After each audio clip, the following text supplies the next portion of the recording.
Hi guys. So today we're going to be looking at solving one-step equations, but we are not going to be focusing on the addition and subtraction. We're going to be focusing on multiplication and division. So make sure your objective for today you write down is I will solve simple equations using multiplication or division.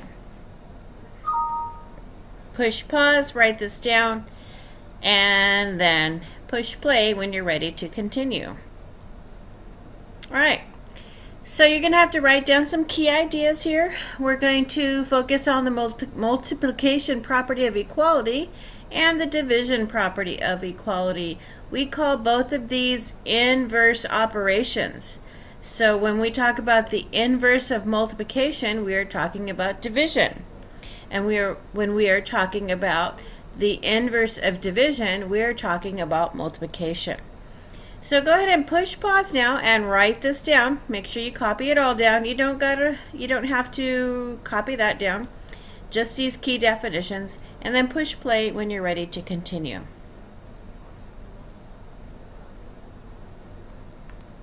Alrighty. Hopefully you have that copied down. This is going to be a really short video, a couple examples, and then I'm going to have you do some on your own. So first example, here we have a fraction. Don't do your fraction freak out. We've already learned about fractions. So this says negative 3/4 n is equal to 2. This is a division or a fraction problem. And the way we eliminate this particular fraction here is to multiply by its reciprocal. So I'm going to write this down here. Multiply by reciprocal. So I'm going to rewrite my problem with that multiplication by the reciprocal. So the reciprocal of negative 3/4, all I'm doing is flipping this fraction, is going to be negative 4/3. And I'm going to multiply it by that same fraction.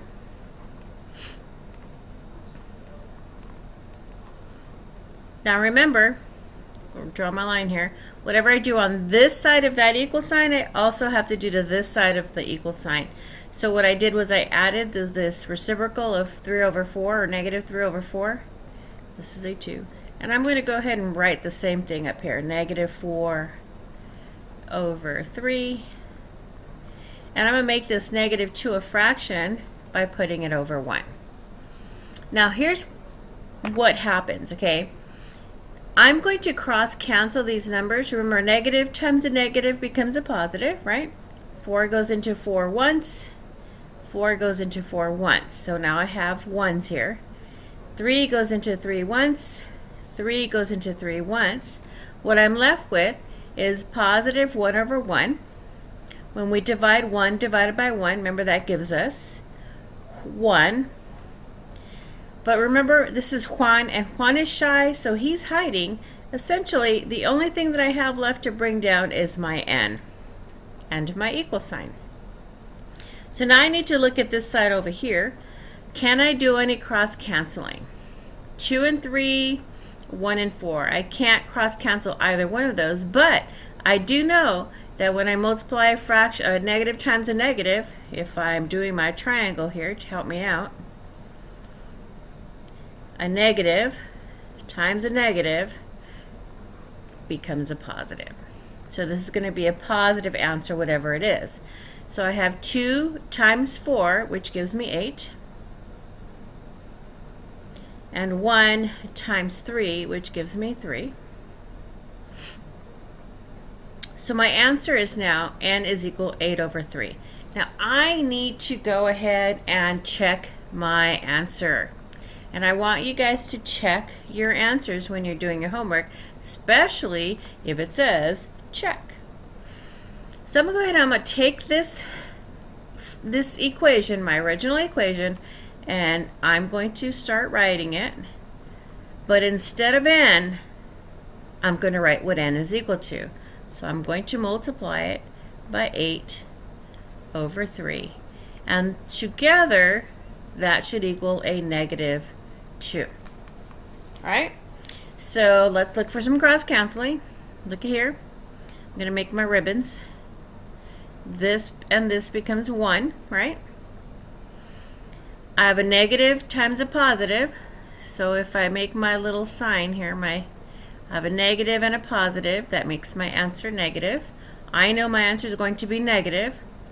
I'm going to look at my other cross canceling here. 4 goes into 8 twice. 4 goes into 4 once. I have a 1 times 2 equals 2.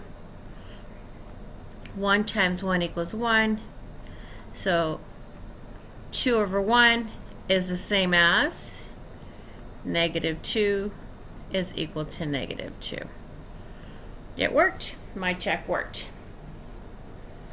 Go ahead and push pause. Make sure you copy this down, and when you're ready to continue, push play again. You should be watching while I'm solving these two and then copying them down so that you have the notes.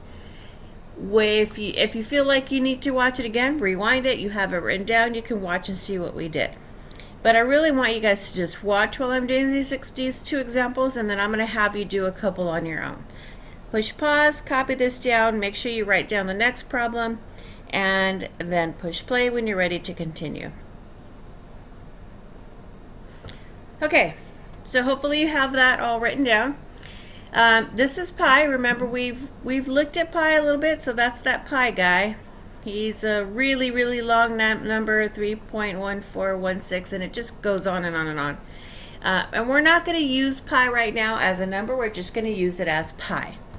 So if you look here, what I have is a problem that says multiplication, right? This is pi times x is equal to 3 times pi. So, oops, let's go back here. So if you remember, up here we talked about multiplication and division are inverse operations. We need to do the inverse operation of this problem. And this was kind of a bad example because you had a fraction that you were multiplying. So we ended up multiplying by the reciprocal to undo this multiplication. But this one is a really good example of using our inverse operation. So if I'm going to multiply here, I want to remove my pi because there's a pi on either side. I'm going to draw my line down here. I'm going to use the inverse operation of division. So I'm going to divide both sides by pi. What happens when I do that is these cancel and it leaves me with just x. My pi's cancel and it leaves me with a 3. Now the check on this one's a little bit tougher. What it says is we're going to substitute 3 here, so I'm going to write pi times 3 is equal to 3 pi.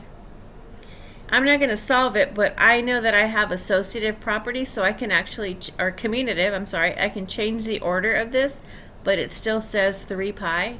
My answer doesn't change if I change the order of this multiplication.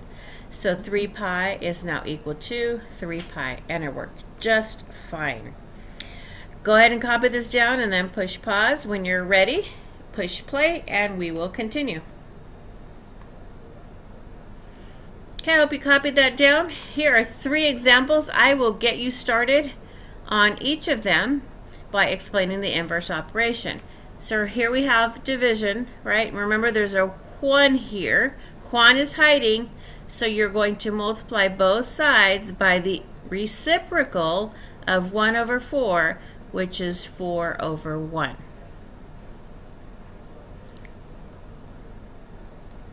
You can do the rest. This is multiplication, so you're going to divide both sides. Make sure you give me that line down there. By whatever they have in common, okay, so whatever you can eliminate. Here we have, again, multiplication, so we're going to go ahead and divide both sides by this decimal. I'm okay with you guys using a calculator to get this answer, but I really do need you to actually do the work and show me how you did it. Okay? Take some time, write the answers down, solve the 3, and then when you come back, I'll have the answers for you. Okay, so let's check to see if you did it right. So if we multiplied, we cross-canceled these guys, so that gives me just y, which I'm going to bring down, is equal to, I need to make that -7 over 1. So if I make my triangle up here, negative, negative, positive, I have a negative divided by a positive, which means my answer will be negative. So I'm just going to add my negative sign there. They're over 1, so whatever my answer is going to be, it's going to be a whole number, because anything divided by 1 is 1. Right? So 7 times 4 is 28. So I get 28 over 1. 28 divided by 1 is 1. So my answer is going to be -28. Remember, it says up here, check your solution. So I hope you did that. I'm going to take that -28 and I'm going to add it to this equation, my original equation. So I have a -28 over 4 is going to equal a -7. So what this tells me is -28 divided by 4. A negative divided by a positive is going to give me a negative answer. -28 divided by 4 is going to be -7. And -7 is equal to -7. So my answer is y is equal to 28. The next one, number 8, I'm going to look to see what they have in common. This is 6 pi is equal to pi times x. So I'm going to divide by pi on both sides. Those cancel out. It leaves me with 6 on one side and x on the other. So 6 is equal to x, or x is equal to 6. So if I substitute in my original equation, 6 for pi, oops, not 6 for pi, 6 for x, I get, excuse me, pi is equal to 6. I can use my commutative property and change the order and say that 6 pi is equal to 6 pi. This answer also worked. So here, to undo this multiplication, I'm going to divide by 0.9. What I do on one side, I also have to do to the other side. So I'm going to take this and I'm going to write it up as a division problem. This tells me 1.8 divided by 0.9. I need to move my decimal 2 places. I need to move my decimal 2 places. That gives me a 0 here. 9 goes into 18 twice. 2 times 9 is 18. Gives me a 0. Bring down my 0. Put a 0 in that placeholder. So W is equal to 20. All right, let's check it. 0.09 times 20 is going to equal 1.8. If we multiply these together, let's do it over here.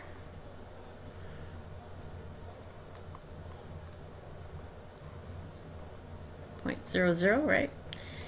So 0, 0, 0. 9 times 2 is 18.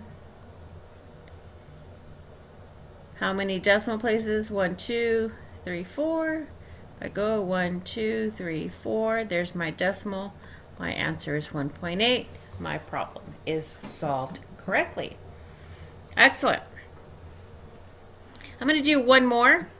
It's a word problem. I'm going a little over 15 minutes for my video, but you do have a word problem in your assignment for class tomorrow out of the textbooks, and make sure you have your books in class tomorrow. So I want to show an example of that. Push pause, make sure you have all your answers correct. If you made a mistake, highlight it and then show where you can improve, and then push play when you're done getting this all written down. Okay, so oops, I want us to look at this type of word problem here. It says the Cedar Point Amusement Park has some of the tallest roller coasters in the United States. Does that have anything to do with my problem? A lot of times when they give you a word problem, they're going to give you irrelevant information or information that's just there to confuse you. Okay, so let's read the whole thing first before we decide if that is important or relevant. It says the mantis is 165 feet shorter than the Millennium Force. What is the height of the mantis? So this right here is my question. I'm going to underline my question. It's asking me to answer this question mark. What is the height of the mantis? This is called a data table. This is a data table. And a data table gives me information that I need to solve my problem. I know that the Millennium Force is 310 feet tall. So it wants to know what the height of the mantis. So I'm trying to write this problem up, and there's a couple ways to write it up. But I'm going to say that the height of the mantis plus 165, because the mantis is shorter than the Millennium, is going to equal the height of the Millennium, right? 310. So in order to find the height of the mantis, I need to have m all by itself here. Let's go ahead. That's a terrible line. Let's try that again. Draw my line down here to keep my balance, my scale even. I have positive 165, so to remove that I have to do the opposite by subtracting 165. I need to do that to both sides to keep that balance, that necessary balance. This empties out or wipes out, becomes 0. I'll bring down my m, bring down my equal sign, and now I need to do some simple subtraction here.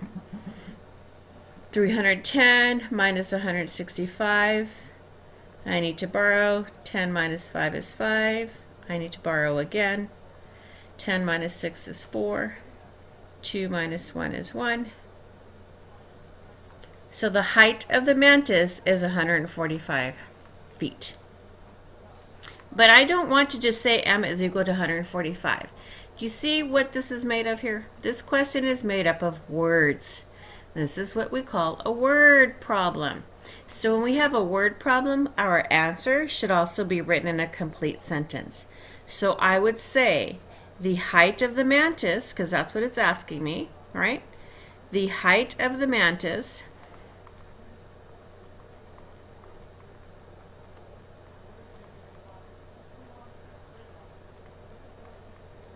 is, and what's my answer? 145 feet, period. All right, that's it. Make sure you bring your books to class tomorrow. Pause the video, copy this down, and I will see you tomorrow.